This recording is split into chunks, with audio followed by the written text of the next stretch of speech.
muito bom dia para você que nos acompanha todos os sábados aqui na telinha da SIC TV. Estamos começando mais um Viver Bem, sempre falando de qualidade de vida, de bem-estar, de saúde.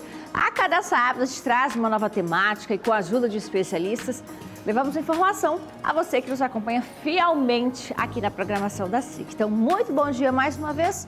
Vamos a mais um programa? Bom, você já se encontrou perdido sobre como agir quando o seu filho está sofrendo de diarreia e vômito? Essa situação, mesmo que inicialmente pareça passageira, ela pode rapidamente se tornar preocupante, levando à desidratação e à perda de nutrientes essenciais. É importante estar ciente de que esses casos são mais frequentes durante esse calorão, mas porque afinal estamos mais expostos aí a vírus e bactérias. Mas como que a gente pode prevenir e agir diante dessas situações? Isso é possível? Então, para a gente entender um pouquinho mais sobre essa temática, convidamos a doutora Caroline Salles, que é especialista em gastropediátrica e que é muito bem-vinda aqui com a gente. Bom dia, Renata. Tudo bem? Um prazer estar Bom dia, aqui com vocês. Vamos sentar para a gente poder conversar e entender um pouquinho mais sobre este tema, porque são sinais que deixam os papais em alerta, né? Mas o vômito e a diarreia, então, eles são sintomas que tendem a aparecer com mais frequência na época de calor? Sim, isso é muito frequente porque a propagação desses vírus e bactérias e principalmente protozoários, que são as causas principais de diarreia aguda, que a gente chama, são as principais causas. Então a gente tem que estar bem atento aos sinais de desidratação para evitar complicações futuras. A gente pode considerar isso um pouco mais normal aqui para a nossa região, já que o calor aqui, né, ele permanece aí durante um bom tempo. Sim, sim, é bem comum. Mas não é de se preocupar e de se alarmar, porque normalmente esses quadros, eles são autolimitados, então eles levam ali em média 5, 6 dias, então assim, em média não é nada para se preocupar, mas a gente tem que estar sempre atento, né? Você falou de sinais de desidratação, então que sinais seriam esses que os pais eles devem observar então nas crianças, nos filhos, durante um episódio de diarreia e vômito? Certo. Os principais sinais que a gente tem que se atentar são... Você vai perceber que o seu filho está um pouco mais irritado. As crianças, quando estão desidratadas, elas ficam mais irritadas, mais inquietas. Vocês vão perceber que quando a criança chora, não vai cair lágrima. Então, a ausência de lágrimas, isso é um sinal de desidratação. A boquinha das crianças, elas não vão ficar só ressecadinha, que também o calor faz isso, né? A gente fica com os lábios todos ressecados. Mas vocês vão ver que dentro da boca não vai ter saliva. E isso é uma coisa que tem que chamar atenção para desidratação. E uma coisa assim também que não sei se os pais ficam atentos é relacionada ao xixi. Então a criança precisa estar fazendo xixi. Não fazer xixi é um sinal de desidratação. Então observe se ali durante uma manhã inteira você não trocou a fralda do seu filho, tem que se alertar porque isso é um sinal de desidratação sim. Qual que é a importância de manter a hidratação durante esse período? Existem líquidos específicos que são mais recomendados? Há algo que se fazer além da água? Sim, sim. É muito importante a gente manter a criança hidratada num quadro desse para que a gente evite as complicações, até mesmo internações, né? Então, você manter seu filho hidratado é essencial para isso. E os principais líquidos, gente, é água e soro. O soro, a gente tem duas opções, né? A gente tem os soros prontos, que a gente compra na farmácia, aí tem inúmeros e tem os soros caseiros que a gente pode fazer. Então, você pega 1 litro de água filtrada, se for fervida tem que esperar essa água esfriar. Usa uma colherinha de café, de cafezinho de sal, então aquela menor colherzinha que você tiver em casa, bota lá de sal e uma colher de sopa de açúcar. Mexe e tá feito o soro, tá? Então isso aí é o que vai nos prevenir de quadros de desidratação. Isso das crianças que já passam ali, a partir de que idade mesmo que o bebê pode? 6 meses, já pode tomar água e aí no caso das crianças menores, manter o aleitamento materno ou uso de fórmula caso use, né? Mas o aleitamento materno para a criança, neste caso, já vai ser o suficiente. Já é o suficiente e tem que manter. E aí também vem uns mitos, né? Será que o dia que está muito quente, tem que dar água? Não, gente, o leite materno, ele se adequa a tudo que é as necessidades da criança. Então, se tiver com diarreia, o leite, magicamente, ele fica próprio para isso. É uma coisa que não tem como a gente explicar. Além Além da hidratação, quais são os outros cuidados aí que a gente pode ter, os alimentares que os pais devem ter ao lidar com a diarreia e o vômito em crianças, doutora? Na verdade, assim, não tem nada que você possa fazer para encurtar esse período. O que a gente pode fazer de alimentação é manter a alimentação da criança. Agora sim, se o seu filho é um bebê ou uma criança maior que só come embutido, só come skinny, só come guloseimas, açúcares, isso tem que evitar, porque isso vai piorar o quadro de diarreia e de vômito. Então, diante de um quadro de diarreia e vômito, você deve manter a alimentação mais saudável possível. Ofertar fruta, verdura, comida de verdade, sabe? Então, é isso que a gente tem que fazer com as crianças. E quando que é apropriado buscar ajuda médica? Quando que, de fato, esse sinal ele passa a ser mais preocupante? Opa, agora eu preciso levar o meu filho, a minha criança, até um pronto-socorro, até a um especialista. A gente tem 3 situações, né, principais. Se você está dando o soro e a água e o seu filho continua vomitando, você não vai hidratar seu filho, concorda? Você está dando o líquido e ele está vomitando. Então, na presença de vômito, sem conseguir segurar esse líquido, você precisa procurar ajuda médica. A outra situação é quando você está dando soro, está dando a água e o seu filho segue desidratado. Então, você está vendo que seu filho está tomando soro, está tomando a água, mas segue desidratado, segue sem fazer xixi, segue sem lágrimas, segue irritado, precisa procurar o pronto atendimento com urgência. Nós separamos alguns dados científicos, algumas informações relacionadas a este tema, para enriquecer ainda mais e para que você de casa possa entender. Eu queria que a nossa produção colocasse o primeiro plasma, então, para a gente conversar com a doutora e esclarecer mais a temática aí para quem está nos acompanhando aqui pela SIC TV. Bom, olha, o intestino, ele é considerado o nosso segundo cérebro, Isso. certo, doutora? Certo. Ele concentra a maior parte do sistema nervoso entérico, rede de neurônios que percorre todo o abdômen e funciona independentemente do sistema nervoso central. Começa no esôfago, passa pelo estômago e o intestino, então segue até o reto. Então, tudo está interligado. Os comportamentos da criança, o choro, as outras manifestações, são sinais do sistema nervoso de que algo pode ali não estar bem no sistema gastrointestinal, né? Isso. Hoje a gente sabe que essa temática intestino e o cérebro está muito ligada e cada vez a gente está descobrindo mais sobre isso. Então, o intestino ele é um dos órgãos assim principais que a gente tem. Porque ele regula muita coisa, ele é produtor de hormônios, ele é uma barreira de proteção. Então, quando o intestino não está saudável, acaba que o nosso corpo inteiro não fica tão saudável. Então, por isso também que é muito importante, cada vez mais, a gente reforçar a importância da alimentação saudável e isso já de criança, né? Já de criança. Porque é muito mais fácil criar-se hábitos na vida adulta quando isso é implementado ainda na infância. Isso. E muito se fala assim, o que eu posso fazer para melhorar a imunidade do meu filho, para evitar que fique tão gripado, para evitar que tenha diarreia. A coisa mais fácil que a gente tem é a alimentação. Então, a gente ofertar alimentos de verdade. O que é isso? É fruta, verdura, carne, frango, peixe, óleos, né, castanhas, tudo isso. Então, tudo isso faz com que a gente tenha uma saúde intestinal melhor e levando a uma saúde geral melhor. Então, tudo isso está muito ligado e muito importante. Muito bem, a gente vai seguir falando deste assunto, inclusive papai e mamãe. A doutora frisou bem a questão da alimentação saudável para as crianças, para essa melhora da imunidade e da saúde digestiva delas, mas o exemplo tem que vir de você, né? Não adianta querer ofertar ali uma alimentação saudável para as crianças e manter uma alimentação inadequada próximo a elas. Então, se você quer ensinar, quer cuidar do seu filho, comece dando exemplo você também. A gente vai fazer uma pausa rapidinha, daqui a pouco a gente está de volta, então você de casa, não saia daí.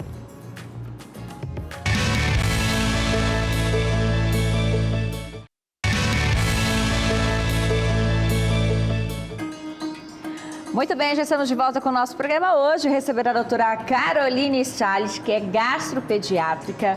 Estamos falando um pouquinho sobre vômito, diarreia, enfim. Você, papai, preste bastante atenção na nossa temática de hoje, que pode te ajudar aí nos momentos de aflição, quando você deve levar, então, a criança até uma unidade de saúde, enfim. Você vai entender cuidados relacionados a esses episódios. A gente falava no bloco anterior sobre a alimentação, certo, doutora? E nós temos alguns recursos, até que os estudos apontam ali, que podem ajudar neste equilíbrio da saúde das crianças. Estudos apontam que algumas dessas bactérias, lactobacillus, encontrada em iogurtes, afetaram o comportamento de ratos de laboratório, segundo, então, essas pesquisas. Os famosos iogurtes que ali contêm os lactobacilos vivos, que tem lá na propaganda falando sobre, eles realmente ajudam, doutora? Então, aí a gente tem que tomar um pouco de cuidado, porque os iogurtes de verdade, eles ajudam. Então, qual que é o iogurte de verdade? Aquele iogurte que tem apenas 2, 3 ingredientes, no máximo. Esse iogurte, ele é comprovado que vai ajudar na nossa saúde intestinal. Agora, aquele iogurte cheio de bolinha colorida, cheio de bichinho, cheio de desenho, eles mais contêm açúcares do que o próprio probiótico, do que o próprio lactobacilo, que é o nosso intuito em dar o iogurte. Então, sim, o iogurte ele é muito bom para melhorar a saúde intestinal, mas tem que ser esse iogurte de no máximo 2, 3 ingredientes. Normalmente é aquele mais azedinho, mais natural. E aí o pai pode incrementar, de repente, com uma fruta. Uma fruta, se for uma criança maior, colocar uma granola, porque não vai ter risco de engasgo. Se for uma criança acima de 2 anos, adoçar com mel, então já tira um pouquinho do azedo. Então a gente pode lançar mão de algumas ideias para fazer o consumo do iogurte. E às vezes até bater com uma fruta, de repente, né? Fazer um shakezinho ali, botar em forma de picolé, botar para fazer como se fosse sorvete. A gente tem várias opções para incrementar isso na dieta da criança de uma forma mais saudável. Pode ser diariamente para manter esse intestino regulado? Diariamente. Só colocar mais uma vez, então, para a gente complementar a informação, os camundongos que tomaram iogurte com o lactobacillus tiveram o dobro de disposição. Os ratinhos também ficaram mais relaxados e o sangue deles tinha 50% menos corticosterona, uma substância ligada ao estresse. Então, se fizer uma boa escolha, realmente vai fazer bem para a criança. Vai fazer muito bem. Só pegando esse gancho também sobre regular o intestino, doutora, a criança, com que frequência que ela deve ir ao banheiro? Então, se for uma criança pequena que mama só fórmula e que mama só peito, em média de 4 a 6 vezes, porque o sistema gástrico é muito rápido, então ela mama e normalmente já faz cocô. Se for uma criancinha maior, 5 anos, 4 anos, é de 2 a 3 vezes normalmente. Existem diferenças no tratamento de diarreia e vômito em crianças de diferentes faixas etárias, doutora?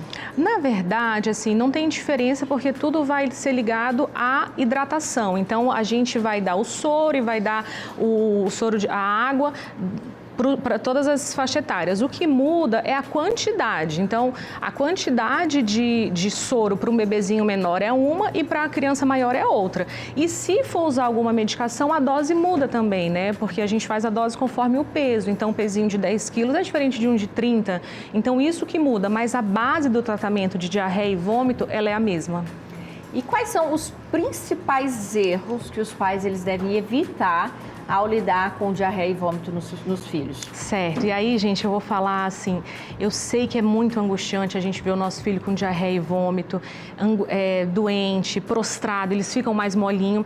Então, há uma ânsia muito grande de se resolver isso. E aí, na maioria das vezes, acabam comprando o antibiótico, recebendo antibiótico e isso vai atrapalhar. Por quê? Porque quando a gente dá um antibiótico sem indicação, entendam bem, a gente acaba matando as coisas boas do nosso intestino também. Então, isso é uma coisa que a gente deve evitar, o uso de antibiótico em diarreia aguda, que a gente fala que é ali até 14 dias, mais ou menos. Então, os quadros, eles vão passar rápido, eles vão melhorar sozinho. E dar esses antibióticos, dar essas medicações para cortar a diarreia, isso vai atrapalhar. Então, não pode fazer isso. Vai atrapalhar, inclusive, as bactérias do bem, né? A gente separou uma informação relacionada a essa questão das bactérias do bem. A imunidade, qual a relação? A microbiota pode, então, dar bactérias do bem. 500 espécies vivem no intestino, 70% das células de defesa estão no órgão e a função é ajudar na digestão dos alimentos para absorção de nutrientes e a eliminação dos restos e inibir a colonização de micro-organismos causadores de doenças como os vírus e bactérias. Então, se eu vou ali medicar, se eu entro com um antibiótico sem essa necessidade, sem uma recomendação médica, eu vou acabar desregulando ainda mais, matar essas bactérias do bem. Isso. E aí um quadro que você teria que iria durar 5 dias, pode durar 2 semanas, 3 semanas, virar um problema muito maior. Sem contar que a criança ela pode ir criando uma resistência também. Com certeza. A antibióticos quando tomados sem necessidade. Com né, certeza, com certeza. E a gente tem antibióticos específicos para intestino. Então, quando a gente precisa lançar mão de antibióticos para tratar uma diarreia, a gente tem alguns tipos específicos que não são esses que acabam sendo passados assim erroneamente, né? Como ajudar os pais? Os pais podem ajudar os filhos, então, a se sentirem mais confortáveis durante um episódio de diarreia e vômito. Porque chega dá uma aflição, né, gente? Se para nós adultos já é algo difícil, imagina para uma criança. Né? Eu acho que o principal, assim, é você ter paciência, você ter empatia, você dar muito colo, porque a criança fica muito debilitada, fica muito sensível. Se for possível não mandar para creche, não mandar para a escola, para ficar em casa, isso seria o ideal. Então, a gente tem que acolher e explicar para o filho que vai passar, que vai melhorar, que isso acontece também, né? Bom, a gente vai fazer mais uma pausa rápida aqui no nosso programa. Você de casa pode e deve seguir acompanhando o nosso programa de hoje. É bem rapidinho, já já a gente volta, então não saia daí.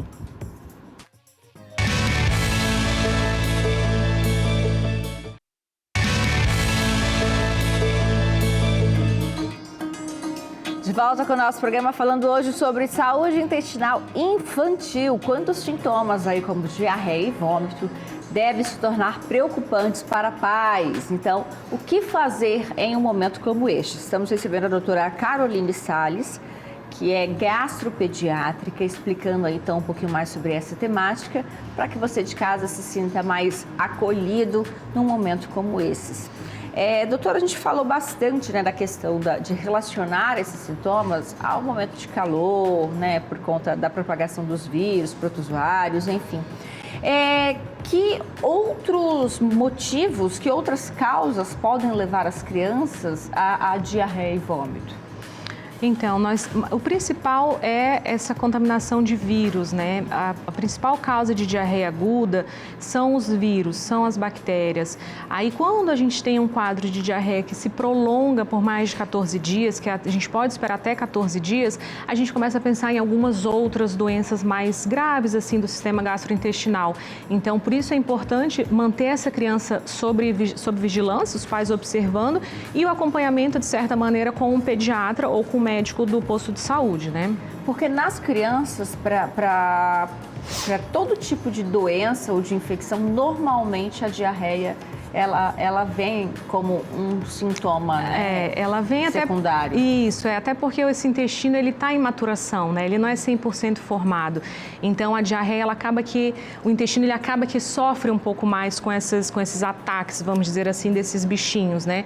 Mas existe algumas outras doenças que é a minoria. Então a maioria mesmo, Renata, é causa de vírus e bactérias.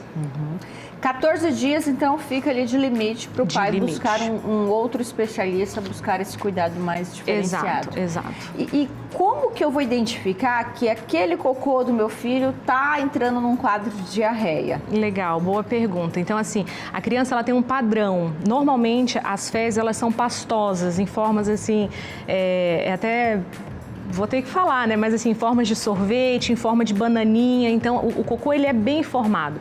Quando essas fezes começam a ficar líquidas ou semilíquidas, no bebê menor a gente vê como isso.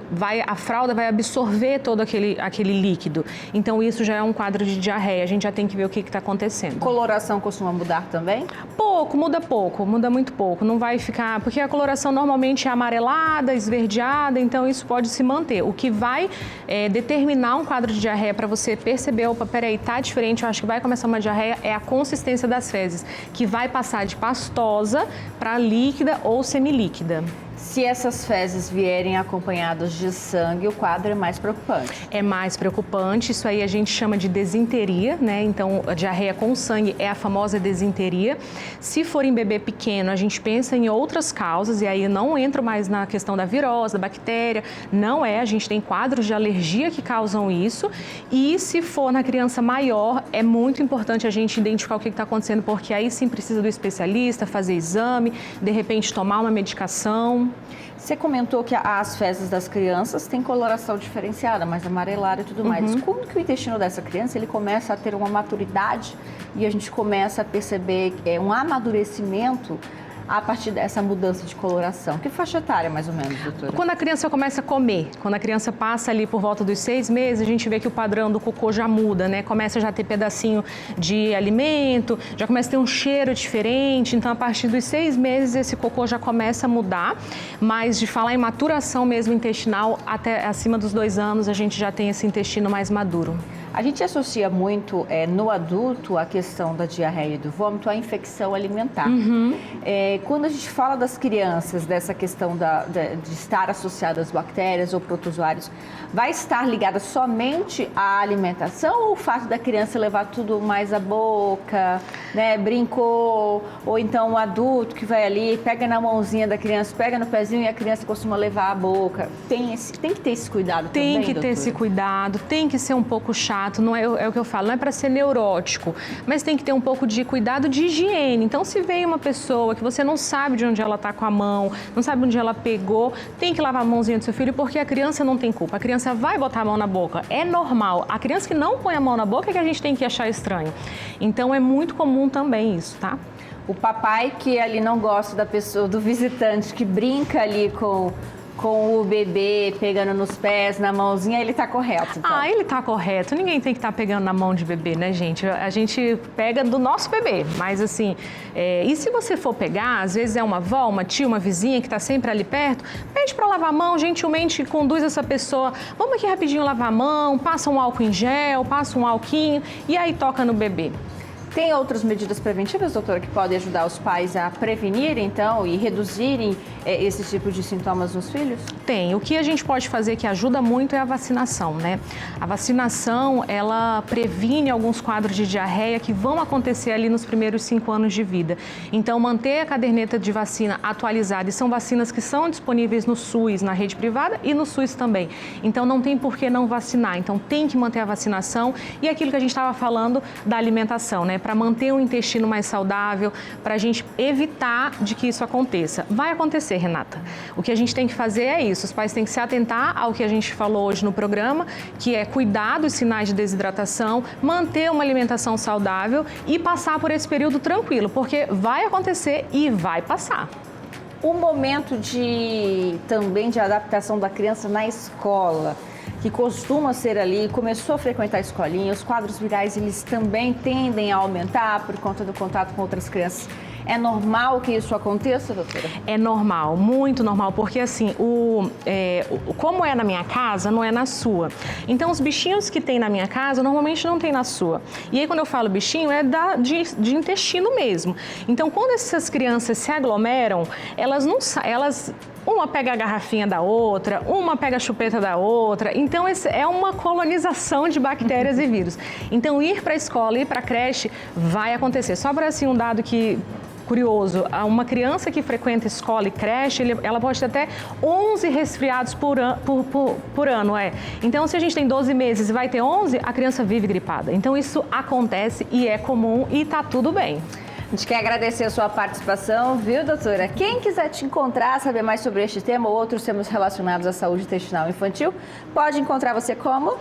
Então, primeiro quero agradecer o convite, estou muito feliz de participar e poder esclarecer essas dúvidas e me encontram na minha rede social, meu Instagram é @doutora_Caroline_Sales e no meu consultório também. Muito bem, agradecer a você de casa que está aqui com a gente mais uma vez, mais um sábado ligadinho na tela da SIC TV. Sábado que vem a gente está de volta, viu? Tchau, gente. Aproveite bem o final de semana.